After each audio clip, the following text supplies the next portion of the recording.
Hi friends, నేను మీ అమ్ములు 143. అందరూ ఎలా ఉన్నారు ఫ్రెండ్స్? అందరూ బాగుండాలని మనస్ఫూర్తిగా కోరుకుంటున్నాను. ఈరోజు మంచి రెసిపీ తోటి మీ ముందుకు వచ్చాను. Healthy food, proteins and fibre ఉన్న ఫుడ్ మీ ముందుకి షేర్ చేసుకోవడానికి మీ ముందుకు వచ్చాను ఫ్రెండ్స్. అది ఎలా ప్రిపేర్ చేసుకోవాలో చూసేద్దాం రండి. ఓకే ఫ్రెండ్స్, వీడియోలోకి వచ్చేద్దాం. ఫస్ట్ స్టవ్ వెలిగించుకొని ప్రెషర్ కుక్కర్లో చేస్తున్నాను ఫ్రెండ్స్. కుక్కర్ పెట్టాను. కుక్కర్ పెట్టుకొని ఆయిల్ లేదా మామూలుగా ఆయిల్ వేసేసి జీరా ఆవాలు వేసుకున్నాను. అన్ని వెజిటేబుల్స్ ముందే కట్ చేసి పెట్టుకున్నాను ఫ్రెండ్స్. అది కూడా వస్తుంది తర్వాత. ముందే యాడ్ చేయాల్సింది కొంచెం లేట్గా వస్తుంది. అది అన్ని ప్లేట్లో కట్ చేసి సర్వ్ చేసుకొని పెట్టుకున్నాను.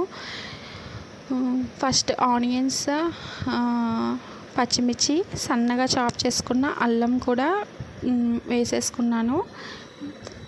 అవి వేసాక ఒకసారి కలుపుకొని ఇంగు వేసేసాను. ఇంగు వేసాక దాల్ అన్నాను కదా, పెసరపప్పు. చాలా చలవ అండి పెసరపప్పు. పిల్లలకు కూడా చాలా హెల్తీ ఫుడ్ అది. ఇంగు ఎప్పుడు వేస్తున్నాను ఫ్రెండ్స్. ఓకే ఫ్రెండ్స్, సారీ ఏమనుకోకండి. అన్ని వెజిటేబుల్స్ అంటే క్యారెట్, బీన్స్లో ఫైబర్ ఉంటుంది. క్యారెట్ అంటే విటమిన్ ఏ అనుకుంటా. ఓకే, విటమిన్ ఏ ఉంటుంది. క్యారెట్, బీన్స్ హెల్దీ కదా, అందుకే మిక్స్డ్ వెజిటేబుల్ దాల్, పాస్తా. ఇప్పుడు క్యారెట్ అను బీన్స్ వేసేసుకొని అన్నీ ఒకసారి కలుపుకొని కొద్దిసేపు మళ్ళా కలిపేసుకోవాలి. కొంచెం సాల్ట్ వేసాను. అల్లం వెల్లుల్లి పేస్ట్ అయితే వేయలేదు ఫ్రెండ్స్, ఎందుకంటే అల్లము సన్నగా తరుగుకున్నాను. అల్లం పీసెస్ నోటికి తగులుతుంటే చాలా క్రంచీగా టేస్ట్ బాగుంటుందని అల్లం జింజర్ గార్లిక్ పేస్ట్ స్కిప్ చేసేసాను. ఓన్లీ అల్లం మాత్రం సన్నగా తరుక్కొని వేసేసాను. తర్వాత టమాటాస్ వేసాను.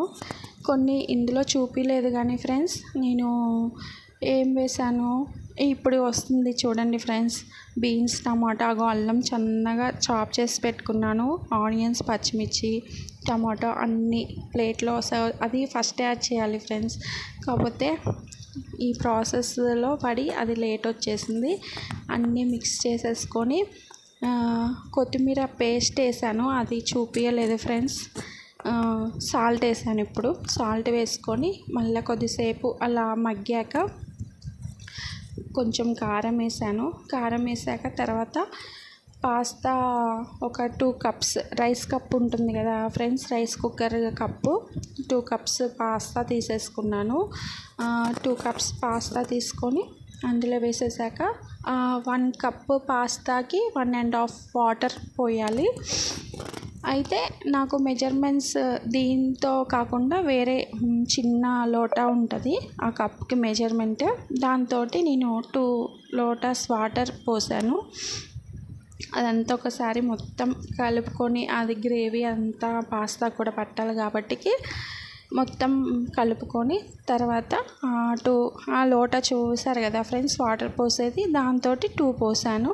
కొంచెం అన్నీ బాయిల్ అవ్వాలి కాబట్టి కొంచెం ఎక్స్ట్రా వాటర్ అయితే వేసేసుకున్నాను. ఇదైతే పర్ఫెక్ట్ కొలత.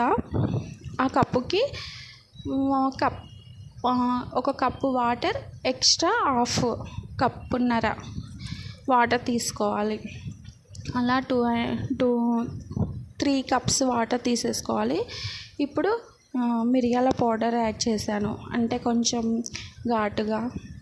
కారం కూడా కొంచెం తక్కువ వేసాను. మిరియాల పొడి వేస్తే చాలా బాగుంటుందని మిరియాల పొడి వేసాను. సాల్ట్ కొంచెమే వేసాను కాబట్టి మళ్ళీ సాల్ట్ కొంచెం వేసేసాను. తర్వాత ధనియాల పౌడర్ కూడా వేసుకున్నాను. వేసి మొత్తం కలిపి ఆ తర్వాత మూత పెట్టేసాను అనమాట. ఒక 2 విజిల్స్ రాగానే మళ్ళీ ఓపెన్ చేసి చూడొచ్చు మనం ఎలా అయిందని. 2 విజిల్స్ తర్వాత ఓపెన్ చేసి చూస్తున్నాను ఫ్రెండ్స్. ఎలా ఉందో చూడండి. చాలా బాగుంటుంది ఫ్రెండ్స్. అంటే పెసరపప్పు అవన్నీ వేసాను కదా, చాలా అంటే చాలా బాగుంది. పిల్లలు కూడా చాలా ఇష్టంగా తింటారు. బయట ఫుడ్స్ ఎలాగో తినకూడదు కదా ఫ్రెండ్స్, అందుకనే ఇంట్లోనే ఇలా ప్రిపేర్ చేసుకోవచ్చు. ఫైనల్గా రెసిపీ టేస్ట్ చేస్తున్నాను ఫ్రెండ్స్. చూడండి, చాలా అంటే చాలా బాగుంది. వేడివేడిగా కాలుతుంది ఫ్రెండ్స్, అయినా కూడా మీకోసం చూపించాలి కదా. చాలా అంటే చాలా బాగుంది. Thank you for watching my video.